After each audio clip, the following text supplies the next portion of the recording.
do you know about why they drafted quarterback Michael Penix Jr. at number 8 overall? Well, Laura, there are a lot of reasons, and there's a lot to unpack here. And I think it starts with the fact that the Falcons head coach, Raheem Morris, loved Michael Penix Jr. And I think that some people around the league have no issue with taking Michael Penix Jr., but they took him at number 8. They could have traded back to number 10 to the New York Jets spot, gotten an extra pick, taken Penix Jr. there, but they just stayed there and took him at a spot that was very high. Now, it's all upon how a coach and a front office evaluate a quarterback or any player. And clearly, the Falcons had a strong conviction on Michael Penix for a franchise that was haunted by the fact that once it moved on from Matt Ryan, it never had a quarterback to step in. And now, after signing Kirk Cousins and giving him $100 million in guaranteed money about a month ago, they go ahead and use the 8th overall pick in the draft. The other question, of course, is how they handled this with Kirk Cousins. They called him while they were on the clock to let him know. Again, that was how the news came down. Was he surprised? Yes. Was he disappointed?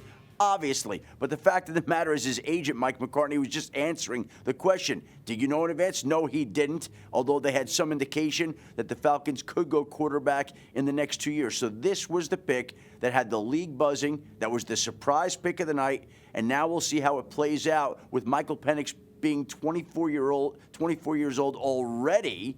And now, if he's on the bench for a couple of years, he may not be called upon until he's 26, 27 years old. The clock certainly a big piece of all this, but Adam, as you alluded to, there's many layers to it that we'll dive into right here. The Falcons are the first team in the common draft era to add a 4-time Pro Bowl quarterback in the same offseason as they end up drafting a new one. Mina, you like the move?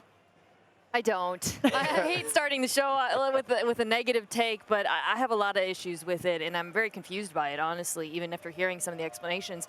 A couple things to me stand out. One is the opportunity cost. Look, if I'm Kirk Cousins, I'm not upset because they're bringing in competition. I'm upset because I thought we were trying to win the NFC South, and we missed out on the opportunity to upgrade a pass rush that I think we all agree might be the worst in the NFL and has been for a while. The second thing I think I am just still struggling to wrap my mind around is the timeline of it all, which of course you guys alluded to. So the best case scenario, as I understand it, is that they move on from Cousins after a couple of years. Even at that point, you're still taking a $25 million cap hit. So you lose out on a lot of the benefit of having the quarterback on the rookie contract. And, as Adam said, by that time, he would be 26. In the common draft era, do you know how many first-round quarterbacks made their first professional start at age 25 or older? 6. 2. Woo! Brandon Weeden and Chad Pennington. That's it. So for this to work out, Penix would have to be a historical aberration. Well, I think the historical aberration is one thing, but I do believe history plays into this as well. Raheem Morris got his opportunity to be a head coach when he was extremely young. And you know who his quarterback was? Josh Freeman, right? And Josh Freeman wasn't a good NFL quarterback, and he realized by not having a good NFL quarterback, he lost his job. Got no shot. And so your experiences create your decisions or force your decisions as you grow older. And so now getting this chance, he's like, we're going to have a quarterback right now, and I'm going to have a succession plan. I'm not going to be stuck where Mike Tomlin was stuck after Ben Roethlisberger, who was still making the playoffs with Kenny Pickett.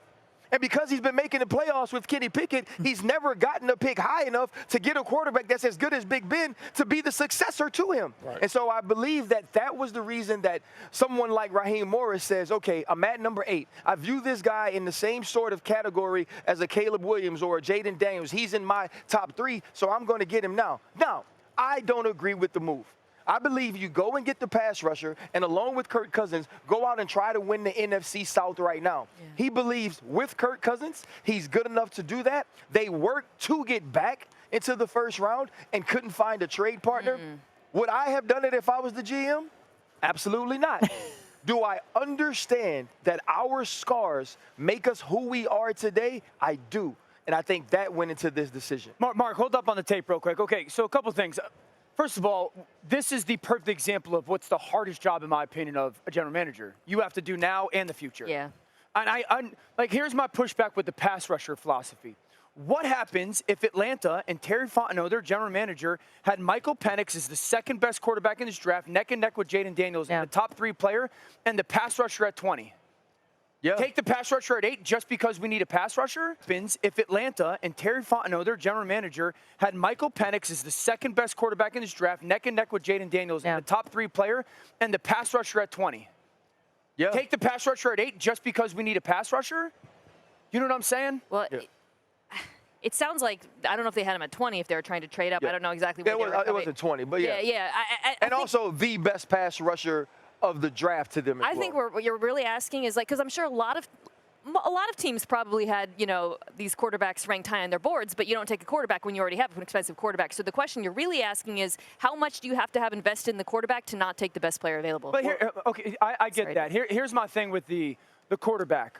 When you find and you've identified a quarterback that you think is that good, and in their words, threw the ball at a pro day, the same that we watched Matthew Stafford, who we all can agree is one of the better throwers of the ball ever in this league, like, the talent is there. And when you watch that tape, you sit there and I go, yeah, I understand how you could want to add that player for the future. So my thing is, like, to be clear, I don't think this is an indictment on Michael Penix Jr.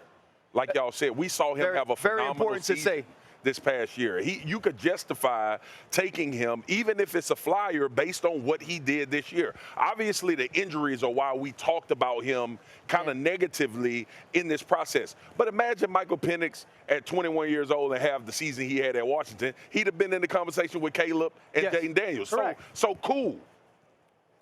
The elephant in the room is that you gave a quarterback $100 million a month and a half ago. That ain't an elephant. The elephant in the room. Like, so as much as we talk about this logic and what you had Michael Penix ranked on your board, you just paid 100 M's guaranteed to a quarterback. So for people to come on television and not feel like that's bizarre, it is crazy. This is the first time we've ever seen anything like this. It was bizarre, even if you can figure out where they came from. And the one thing I would say, and we're going to talk about this later on in the show, so don't miss that because there's a lot more to get to.